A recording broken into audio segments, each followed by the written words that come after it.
Bismillah walhamdulillah wassalatu wassalamu ala sayyidina Muhammad ibn Abdillah wa ala alihi wa sahbihi wa mawala amma ba'du.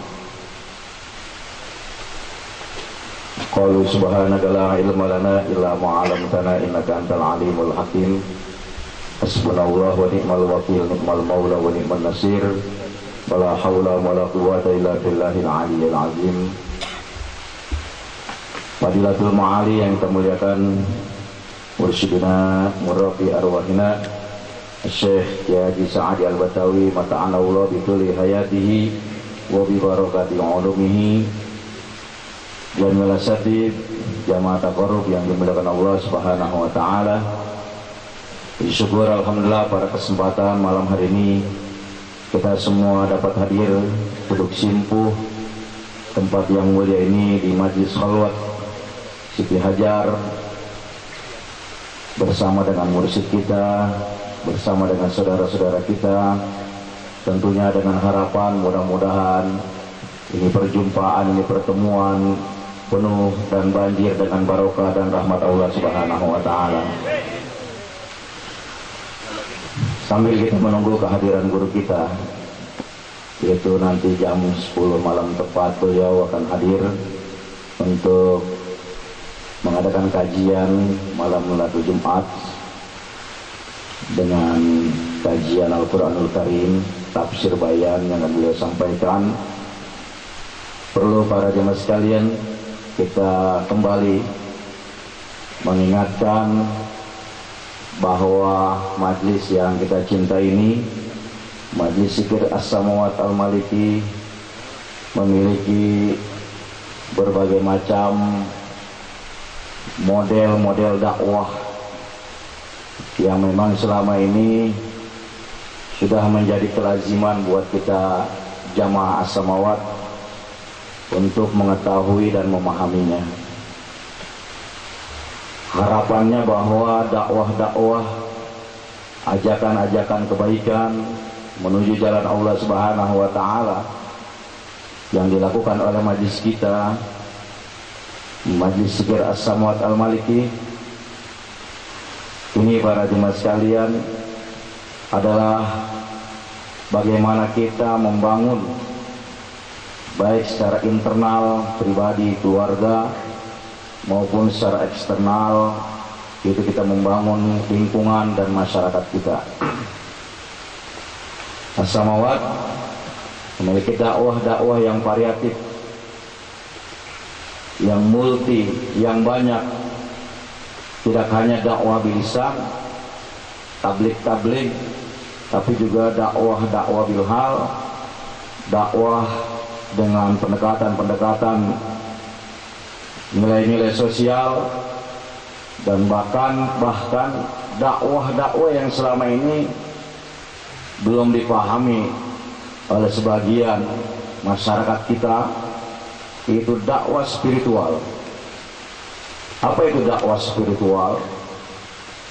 Dakwah spiritual ini adalah dakwah membangun kesadaran umat bahwa kita punya hubungan vertikal yang harmonis, hubungan kita kepada Zat yang maha segala-galanya, yang itu merupakan ikatan hubungan yang sudah terjadi semenjak kita Allah jadikan makhluk yang sempurna, sehingga perlulah dakwah spiritual ini disampaikan oleh kita kepada masyarakat, bahwa masyarakat yang sekarang ini sudah mengagung-agungkan dunia dengan perhiasannya, dibangun kesadaran untuk kita kembalikan batiniah mereka, spiritual mereka kembali bersandar, hanya berharap kepada Zat yang satu, Allah Subhanahu wa taala. Disinilah maka perlunya kita untuk terus mengevaluasi, mengkaji, mempertajam pola-pola dakwah kita. Memang kata Nabi, para jemaah sekalian, setiap kita adalah da'i, setiap kita adalah orang yang mengajak. Balighu anni walau ayah, sampaikan apa yang aku sampaikan, kata Nabi, walaupun baru tahu satu ayat, satu kebaikan.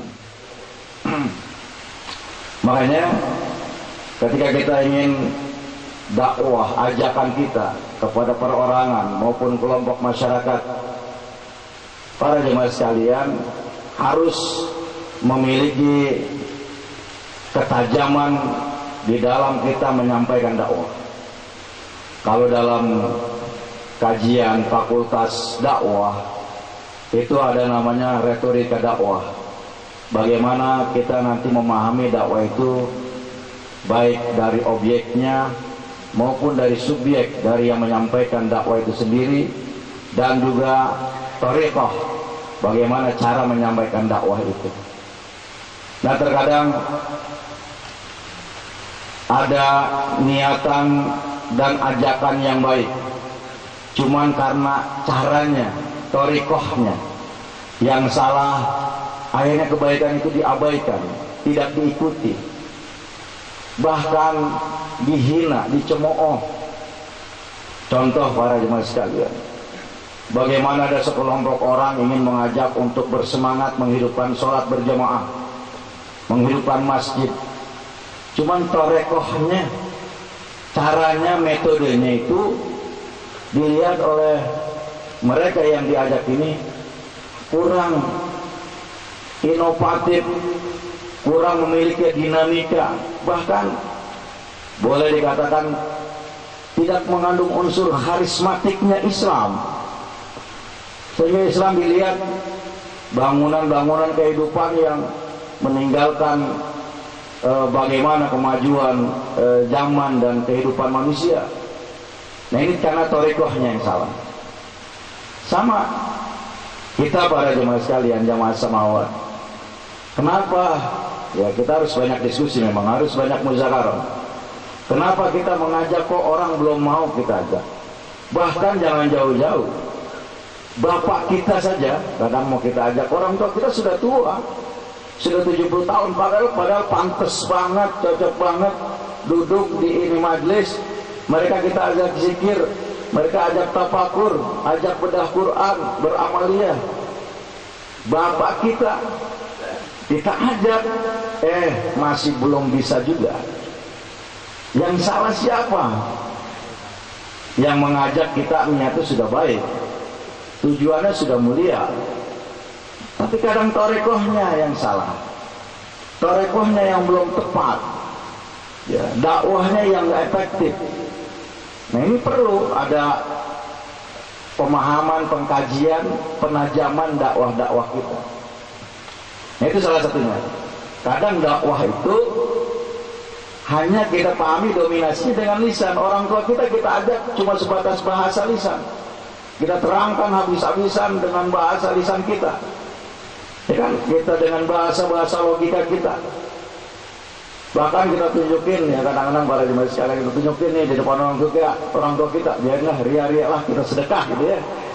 Kita kasih orang tua kita sedekah juga biar dia kenal samawat. Kita tahajud, kita puasa biar orang tua kita tahu, biar dia tertarik. Nggak tertarik juga. Bagaimana nih caranya para jemaah sekalian? Masuk dakwah spiritual. Dakwah spiritual artinya para jemaah sekalian, artinya bahwa kita mengajak pada sentuhan batin orang tua kita. Nah, ini yang diajarkan oleh guru kita. Bagaimana sentuhan batinnya kita ini? Nah, dakwah spiritual dengan sentuhan batin, yang memiliki batin itu dialah al-batin, Allah yang maha batin. Makanya dakwah dengan spiritual itu, kata guru kita, bukan dari kita, ya kan, ke orang tua, tapi kita naik dulu ke atas, ke Allahnya dulu, al-batin, baru ke orang tua. Makanya ini salah satunya ya, sedekah, niatin sedekah ini hadiahnya supaya jadi hidayah buat orang tua saya. Paham semua ya? Nih, gini nih, banyak kita manggil anak yatim 10 orang, anak yatim yang kita kasih, ya kan, hadiah, ya kan, kita bagi rezeki kita niatin nih supaya keberkahan dari ini amalia, menurunkan hidayah Allah untuk menarik spiritual orang tua kita ikut tertarik ngaji di As-Samawat. Nah ini kan kelihatannya apa ada, wah para jemaah sekalian, ya kan guru kita ngajarin uniknya dakwah spiritual itu seperti ini ya, uniknya di As-Samawat itu seperti ini. Kalau nggak yakin bahwa Allah yang merubah, ini namanya dalam kajian syariat nih Ustaz Nuraya dibilang ini tawasul namanya. Tawasul artinya kebaikan-kebaikan itu kita jadikan wasilah untuk menurunkan pertolongan, ya kan, maunah, pertolongan dari Allah Subhanahu wa taala, sehingga kita mendapatkan dari kebaikan itu harapan dan munajat kita. Itu namanya tawasul. Biasanya nih yang muncul, ya kita emang udah diinovasi oleh guru kita. Dulu tawasul itu kita ziarah ke makom-makom para aulia, kita minta kebaikan-kebaikan mereka, amal soleh mereka itu, ya dengan ziarah silaturahim ke mereka di kuburnya, kita minta dengan amaliah mereka ini Allah berikan kemudahan buat kita mengikuti jejak langkah mereka. Seperti itu tawasulnya. Nah guru kita bangun inovasi tajdid.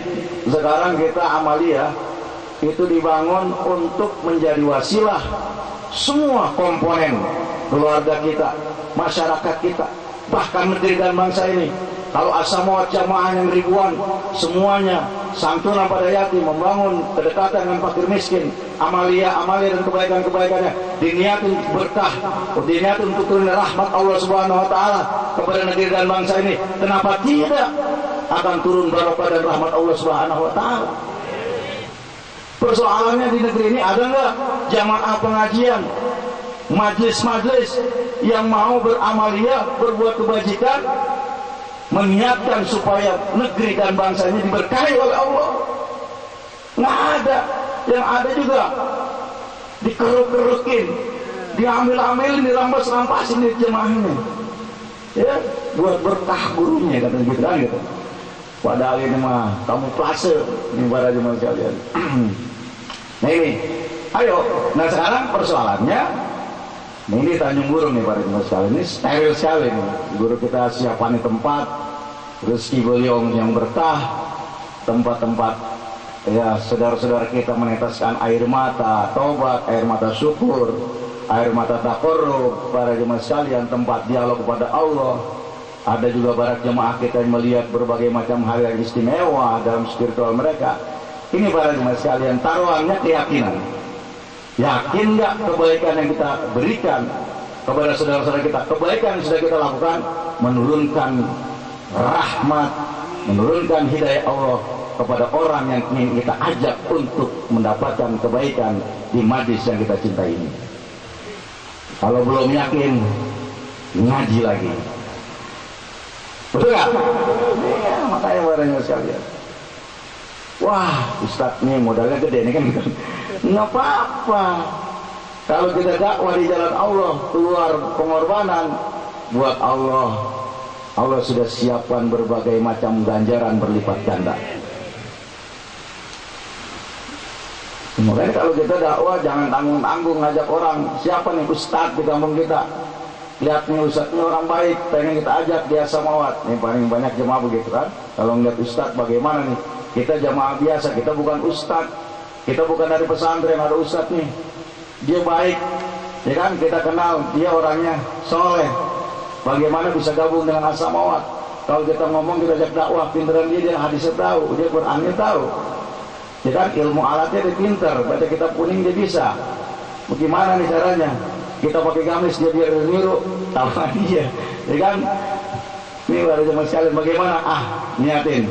Ya kan, niatin cari anak yatim sekeliling rumah kita, dan panggil mereka, ajak makan, kita kasih, ya kan, rezeki dan hadiah, niatin di situ. Ya Allah, dengan barokah hadirnya anak-anak yatim yang hari ini mereka bahagia dan gembira, turunkan ya Allah hidayah kepada Ustadz Fulan bin Fulan supaya dia mendapatkan jalan menuju ke majlis yang kami cintai, As-Samawat. Amin. Siap kira-kira begini? Ini dakwah spiritual. Oh, ini tim advisor nih, ya, yang insya Allah kasih berkah kalian, ya kan? Lobby-lobbynya sekarang begitu, ya. Bagaimana nanti di event-event dakwah, event-event penting, ya. Kayak kemarin kita di distrik DKI Raya mengadakan Muzakarah Kubro. Guru kita menyampaikan kajian luar biasa. Nah, di situ kita santunan ada 100 anak yatim. Itu memang kita niatkan begitu kita baca Fatihah, mudah-mudahan tokoh-tokoh masyarakat yang ada itu di masjid itu tempat Allah jadikan hadirin anak yatim wasilah turun hidayah kepada mereka semuanya. Kira-kira kalau ada yang masuk ke As-Samawat, tokoh masyarakat atau ustadz-ustadz yang betul-betul emang soleh, kita bahagia tentunya para jemaah sekalian.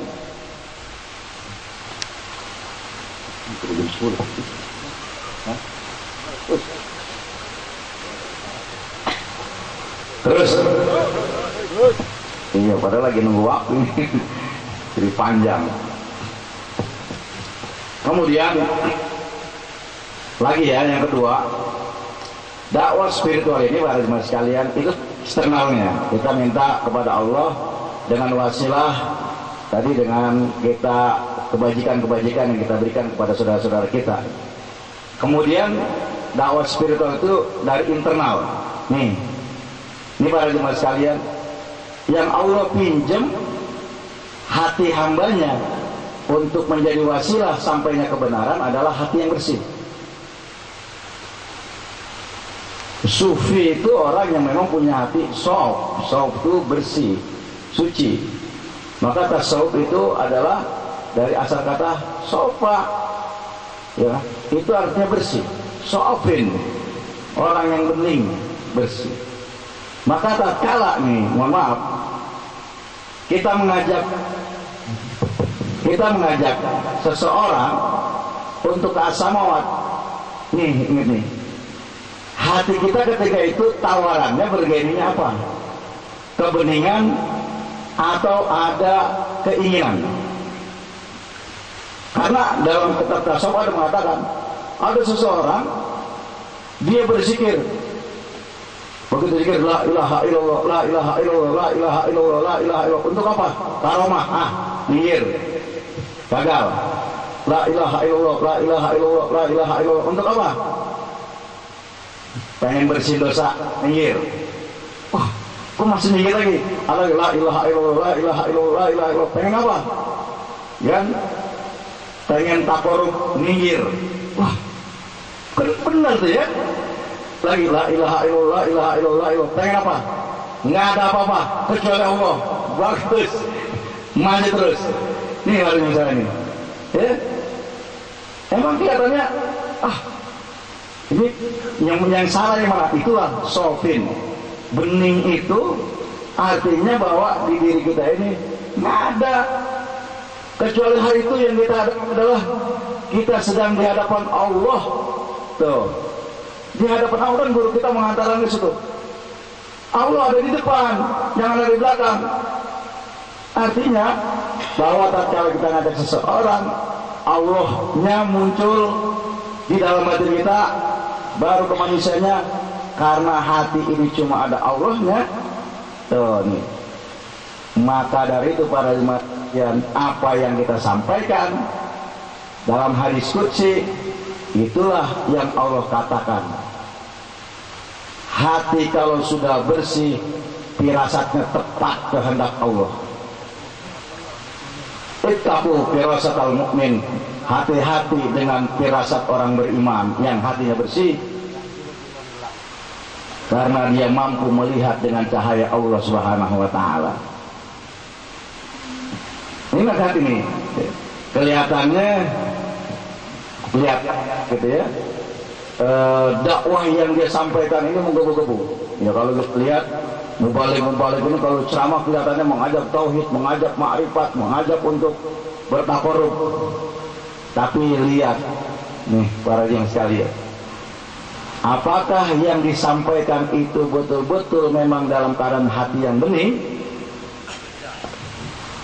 Sebab retorika itu itu bisa dipelajari, tapi hati bening dan bersih itu nggak bisa dipelajari kecuali diamalkan, dipraktekkan pembersihan hati dan jiwa itu. Artinya kita jamaah somad, oleh guru kita kalau dibilang ini jamaah somad semua ustad, semua bisa jadi kiai, kan? Bukan ngomongnya, bukan penampilannya, tapi nih batinnya, bersihnya. Dia punya jiwa, dia punya batin. Bagaikan ustadz, bagaikan kiai yang punya hasanah keilmuan tentang bagaimana tazkiyatun nafs, membersihkan diri dengan semangat Quran dan hadis. Dia udah punya miliknya. Makanya hati-hati, walaupun kelihatannya orang yang terpencil rumahnya ya di pinggiran, tapi kalau dia punya hati bersih, jangan sekali-kali dihina, jangan sekali-kali dikucilkan. Sekali dia menjerit, bisa membuka murkanya Allah Subhanahu wa taala. Ini, tapi sebaliknya, kita semua yang ada di sini pada jemaah sekalian, kelihatannya jemaah kita baru ngaji karena hatinya bersih, Allahnya nggak pernah hilang, hati ngomongnya tajam para jemaah sekalian. Tapi sebaliknya, kalau hati masih kotor, hati masih banyak keinginan, hati masih banyak tujuan, maka jangan heran dakwahnya, ajakan itu seringkali diabaikan oleh orang lain. Rasulullah SAW para jemaah sekalian mampu menggedor, ya, mampu menggedor petinggi-petinggi semenanjung Arab para jemaah sekalian, bahkan pemimpin-pemimpin sebuah negara. Karena apa? Baca dah semua surat-surat yang Rasulullah sampaikan kepada para pemimpin negara, negara-negara yang diajak untuk bergabung dengan Islam, pasti surat Rasulullah yang pertama kali itu adalah Bismillahirrahmanirrahim, dengan nama Allah yang Maha Pengasih Maha Penyayang. Artinya ini surat dasarannya karena Allah. Nah ini, nah kalau yang pengen lebih mendalam lagi, tentunya kalau kita masuk ke wacana tasawuf, namanya fana, fana filah. Kalau kita sudah fana filah, kalau kita sudah tenggelam, fana itu kehancuran. Artinya kalau kita sudah ngerasain Allah dalam diri kita ini membuat diri kita lupa, kayak guru kita nih sebenarnya kalau malam pengobatan itu fana. Beliau sudah lupa diri, yang ada adalah mengabdi, abdunnya Allah. Makanya nggak mengenal lelah, mau 100, mau 200, mau 300, bodoh amat, ya kan? Kenapa? Karena beliau sudah meninggalkan fisik, fana namanya, sudah menghancurkan dimensi keinginan kemanusiaan beliau. Yang muncul adalah keinginan ilahiyah, maunya Allah, itu namanya fana. Jangan dipahami fana dalam konteks, ya dulu kalau kita kajian tasawuf, Ustaz Firman ini yang studinya di tasawuf, itu memang fana filah dulu kalau lagi zikir aja. Ketika zikir begini, la ilaha illallah, la ilaha illallah, la ilaha illallah, la ilaha illallah. Begitu hilang, adanya la ilaha illa ana, tidak ada Tuhan kecuali saya. Itu dalam konteks ritual zikir gitu. Atau subhanallah, subhanallah, subhanallah, subhanallah. Begitu fana, subhani, subhani, subhani, masuki aku. Bukan masuki Allah lagi, dia hilang. Yang dilihat dirinya, kan? Ini Allah. Ini bukan untuk dipahami lebih lanjut. Karena nanti kita akan banyak bicara tentang masalah khilafiyahnya tentang ini. Tapi yang kita bicara panahnya sama sekarang, gak ditarik dengan konteks sekarang. Dulu seperti itu wajar karena dulu belum banyak orang. Majlis-majlis zikir, majlis-majlis tarekat dulu ada di hutan-hutan, ada di kampung-kampung yang jauh dari hiruk-pikuk manusia yang banyak. Sekarang kalau kita begitu para jemaah sekalian, kita ditangkap di penjara. Enggak, bikin resah. Coba di masjid sendirian, mikir la ilaha illallah sampai la ilaha illa ana. Terus oh gitu kan. Allah. Besok ditangkap ditangkin.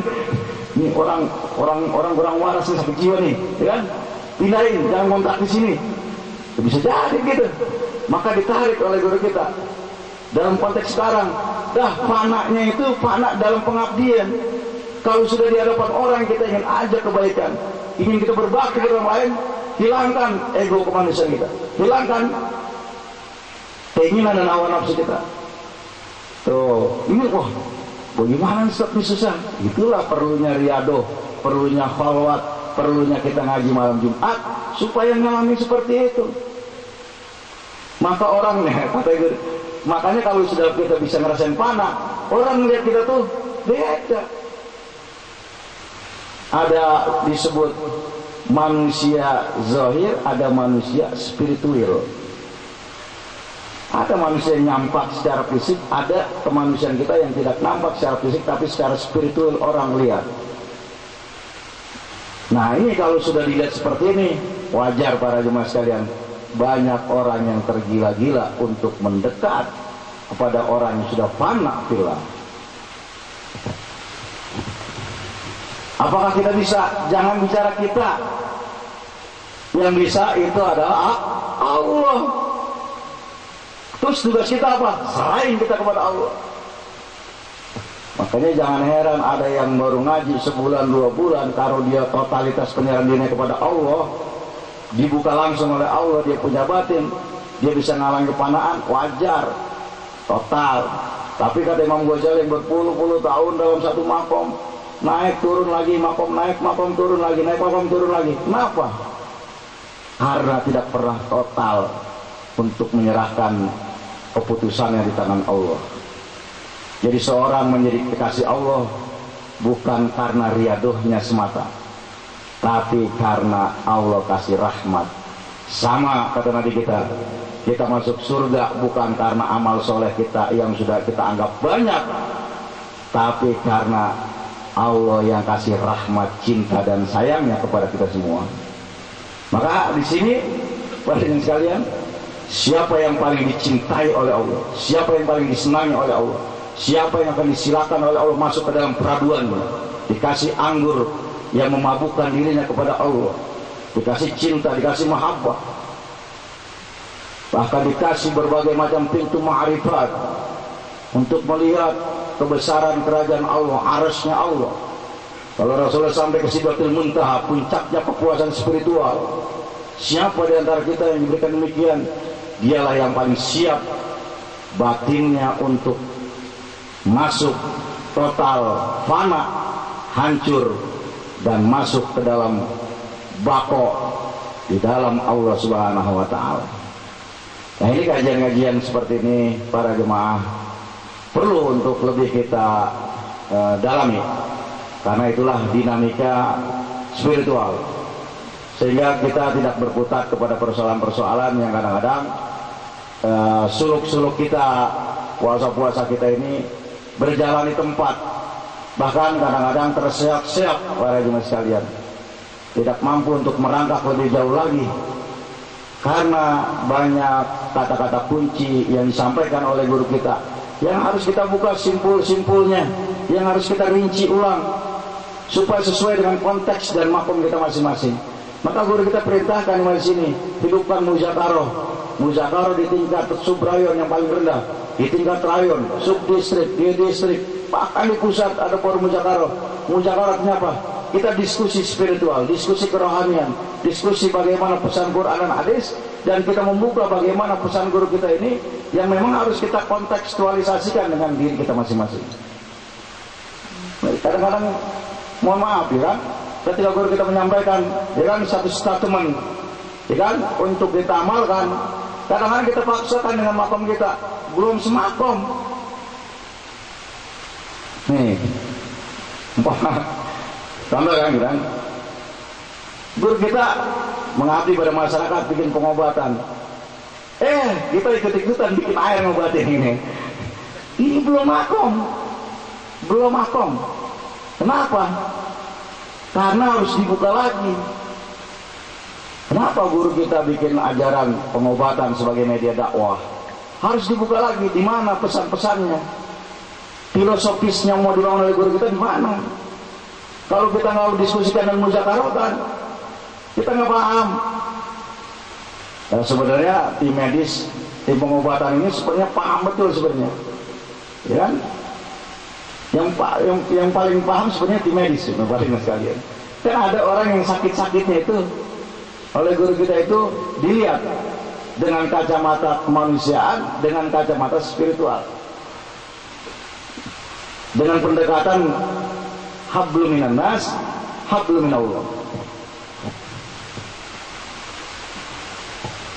Gimana lah? Alhamdulillah.